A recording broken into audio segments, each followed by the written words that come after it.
Erik, which isn't super duper often, that he's kind of a wild dog. I can't remember which player he played. I think it was in like a Nation Wars. He beat a Korean or so. Or you mean the ZVT that he played, the sick one, that was against Time? It was against Time, yes. It was against Time. Like, I remember him actually playing out of his mind, and he was doing stuff like lurkers in Niduses and stuff. Like, it wasn't super cheesy, but it was definitely not straight up meta, but he did it in a macro style that I found super impressive. No, we actually brought that game up yesterday while we cast Erik, and I was like, that's the best game I've ever seen this man play.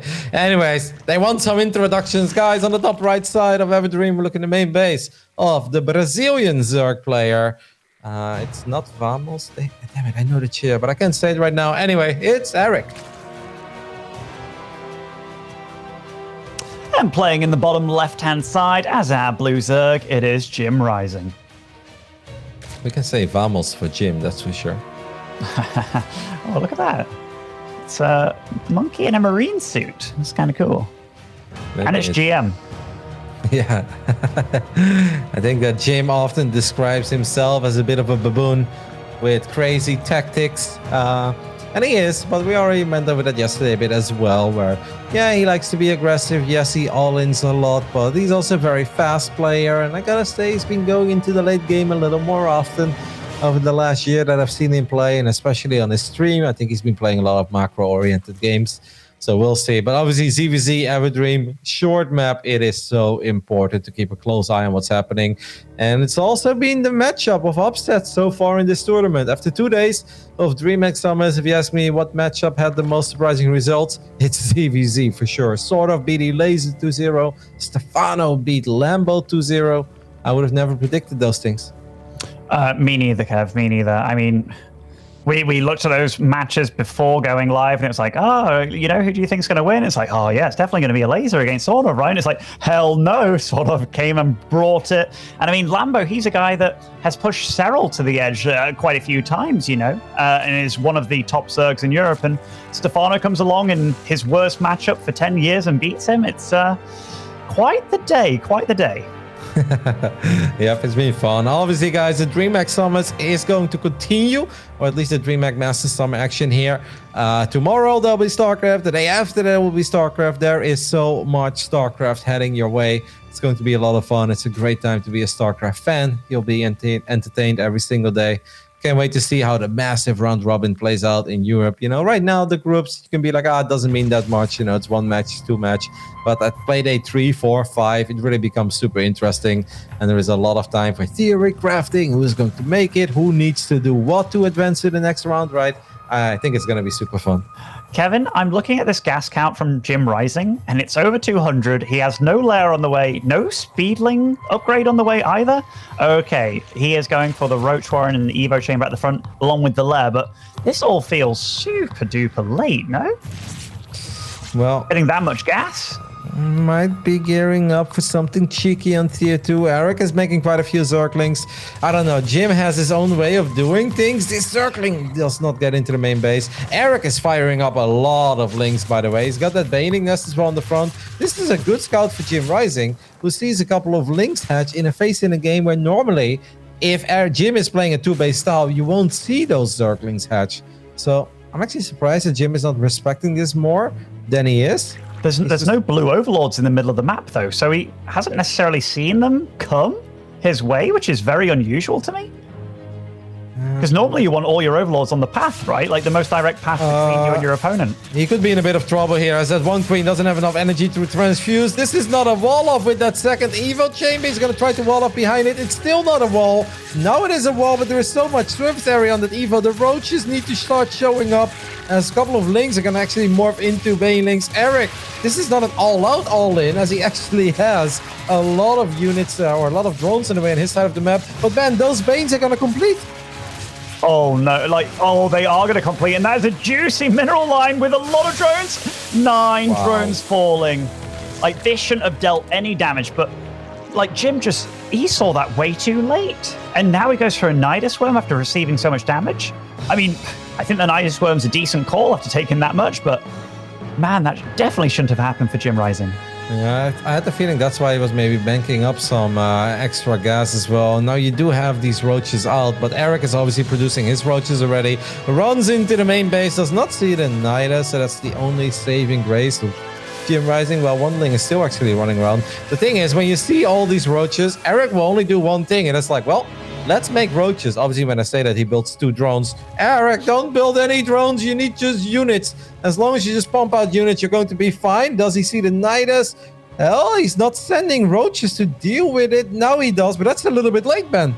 It's super late, and he is supply blocked pretty hard here, Kevin. I mean, he does have 2 overlords on the way, but oh my gosh, is this going to happen? He's and also he settled for the Nidus there, which is cool now, but there's just going to be another Nidus, and that obviously meant that he lost a couple of roaches as well, trying to gun that one down. I'm not sure if Jim really wants to be surrounded here, though, but he's winning the fight at first, man. JimRising with the +1 missile attacks. I think he might be doing it, Kevin, in the most weird... Oh, I can't believe this is happening. And Erik behind all this, you know, he's just lost 18 drones, so the drone count is equalized. Jim is fighting with superior upgraded units right now as well. Even if the +1 carapace finishes, +1 range is better. Oh my goodness. Erik is losing more roaches, and Northern Nidus is finishing up on the top side of this ramp. Carapace is still not done. Another queen is going to fall. More drones are going to be pulled. And it seems like JimRising is actually going to do it here, guys, as he gets 15 more drones at this point. And he can still win the roach battle as well while taking down all those drones. Erik, how did you let this one slip away? You were in a magnificent position, and he was not able to close it out then. No, he wasn't, and GG JimRising takes the first game of this series after suffering 9 drones lost to those banelings that managed to fully morph in behind enemy lines. And honestly, as much went wrong for JimRising, the way that Erik followed that up was kind of a bit unforgivable, honestly. Like, droning up to 50 plus, when you've dealt damage, you've seen that your opponent's only on 2 bases, like, you know something dodgy is coming at you, and then getting supply block to 82 out of 82 as well. The supply block really hurts, but he saw those extra roaches hatch as well. Even after the Ling stuff was done, he had a couple of Lings in the main base, and yes, he didn't see the Nidus, but what he did see was there were more roaches. Like, whatever happens there. It's 3 base against 2. You're already economically ahead. There is no universe where he needs those 2 extra drones. And I don't think it went wrong at those 2 extra drones, but that's just the first thing that went wrong. Then the way that he dealt with the Nidus, obviously he wasn't paying attention. Maybe he thought it was an overlord that showed up on his minimap. These things happen. But even after that, Ben, I still think he could have helped if he would have just either gone immediately with everything and then you pull drones as well, or you disengage. But what he did is he lost 4 roaches to kill a Nidus. That didn't really matter anymore because there were already so many roaches in his main, and the second Nidus was going up right after that. So you're just donating units at that point for a Nidus that doesn't matter. It's just a couple of terrible mistakes in a row, which you cannot afford if you're being all in, right? If you're being all in, you need to keep your checklist and you need to check the boxes, and then you're going to be fine. And he just kind of failed at multiple points there.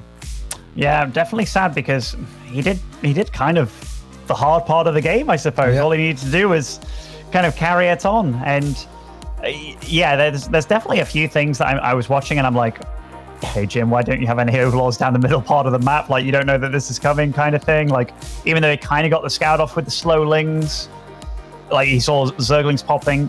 Obviously, we can tell what's going on, but that doesn't necessarily... Yeah, just a weird game all round. A weird game all round.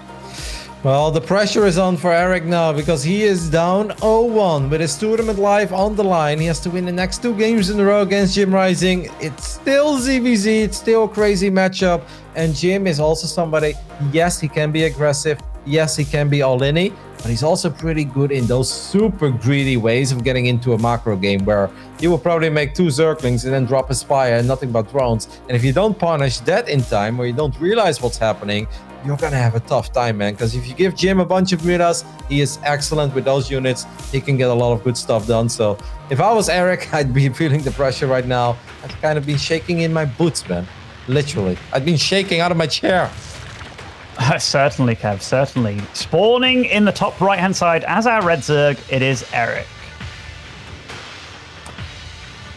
And in the bottom left side, our Mexican Zerg player is taking a 1-0 lead. And those feel extra good when you kind of feel you're already dead, suddenly end up winning it. Can he carry that momentum into game 2? This is JimRising.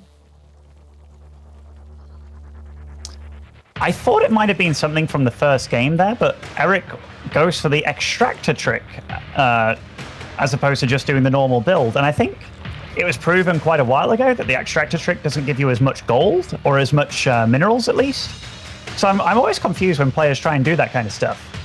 Gold, huh, Benjamin? What's the RTS with gold again? Well, you know, there were gold minerals at one point, Kevin, and those got removed fairly quickly. On Pillars of Gold? I don't know, the map's kind of new, Ben, but I just don't remember that. Is this perhaps a little bit of that Warcraft 3 addiction of yours shining through in the cast? Mate, I cannot help that I am a true RTS gamer, all right? I am just here, there, everywhere, poning and stuff. And so speaking of that, Kevin, do you know who I played yesterday in Warcraft 3? Todd? Hitman. Oh. Freaking Hitman in a tournament, and he's really good at Warcraft 3 as well. But just speaking of extractor tricks and stuff, so Erik did go for a pool first this game, so he's already got a few lings out on the field, but it's not like a ridiculous pool first where you're going to try and cancel the hatchery, I don't think, but I'm interested to see what he does with this. Yeah, it's a bit different. Now, sometimes you can force out a big overreaction as well, where Erik is not really showing us. He's making an Overlord as he's supply blocked at this point. We'll see what he does after that Overlord. He's not mining that much gas, though, so I'm not expecting a Baneling Nest to be thrown down any moment now. But this is already going to be annoying, right, if you're JimRising, especially because Jim is going to have much later Zergling speed. Now, obviously, Erik's Zergling speed is not exactly done yet. Curious to see where Erik takes this. I'm also curious to see if JimRising takes those guys off gas, you know, because the game before he just kept that gas piling up and was just like, I'm going to go roaches, and ignored Ling speed entirely, which kind of looks like that's something he's going to do again. Well, this is not a bad fight, obviously, for Jim, as he's the one with the slightly better economy. So you gladly take a little Zergling train like that. Erik makes 8 more Lings. Actually, all of this to me is a bit crazy, because... maybe like he was in the main base. He could have seen that the spawning pool wasn't wiggling. I don't know. He got kind of... No, actually, he didn't see that. So maybe he's just expecting Link speed on the side of Jim. I'm just confused, man. Kevin, I'm super confused. And like JimRising, I don't know what's kind of given this away. I thought the one spine crawler was a pretty decent move, and the second spine crawler's, given the situation he's under, is pretty darn good, I would say, if he just drones up now a little bit. But yeah, definitely weird calls on both sides, I would say. Yes. The double spine, 4 queens. I think you'll be safe against Zerglings, Jim. Like, you know, even if all of these Lings were Banes, actually, Ben, I still think he's going to be all right. Now, JimRising starts the lair.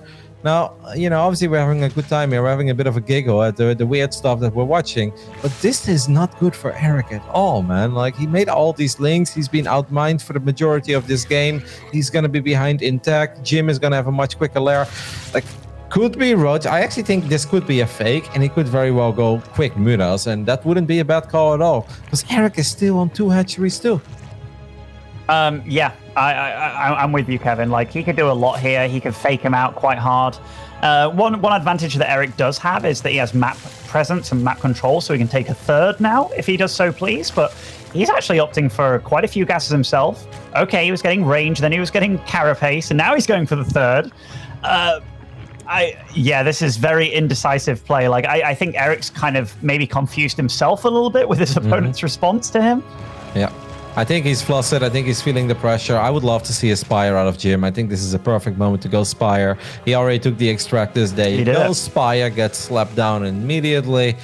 Boy, oh boy, I actually really like this game so far for JimRising. I think Erik is going to have a tough time keeping that third hatchery alive, because he needs to connect it with Creep. Then he needs to get a Spore Crawler there. Obviously, he needs to make sure he's got a Spore in the main, in the natural. The Queen count ban at this point is not that high. It's 3. Man, I hate this game for Erik, actually.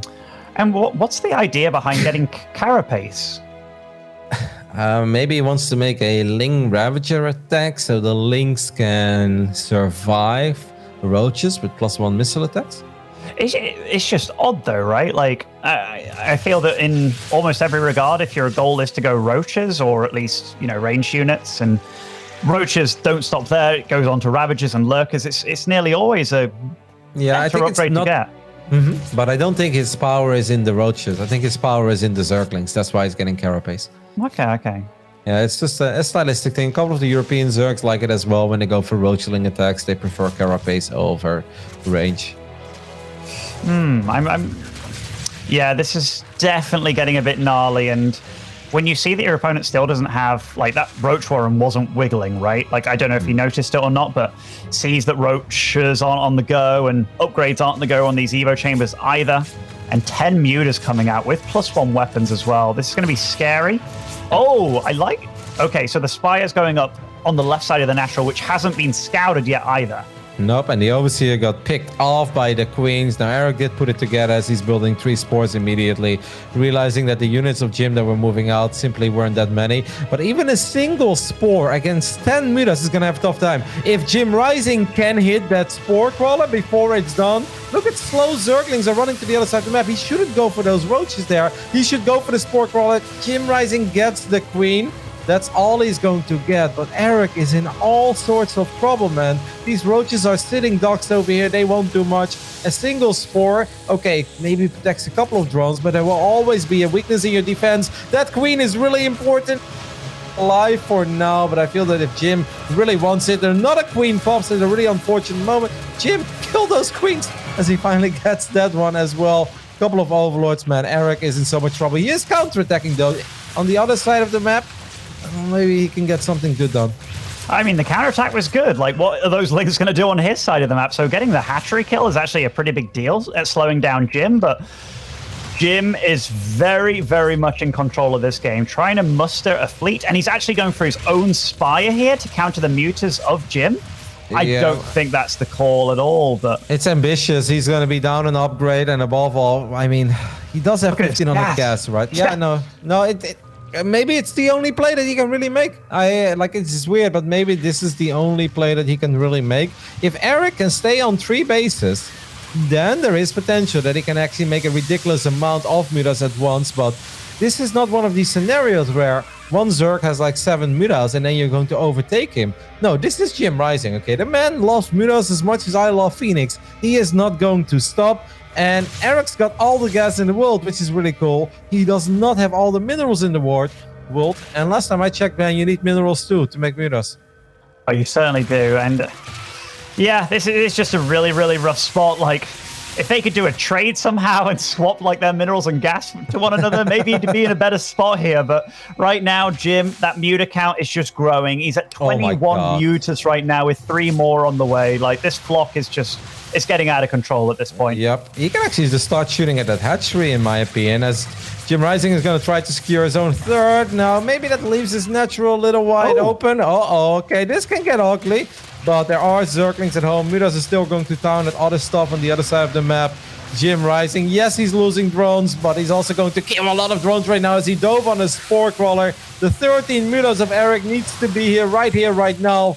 But then... I think this is kind of it, man. Like, yes, it's a low eco game, but look at all these Overlords. They're super exposed. Don't forget, these are +1 mutas against mutas without any upgrades. So it's a fight that JimRising gladly takes as well. And I think that this is kind of it. I think so too. And I mean, even just happily fighting on top of a spore, and it's still going, actually. Like, that spore is dealing way too much damage, but it doesn't even matter. JimRising takes Erik down 2-0, which...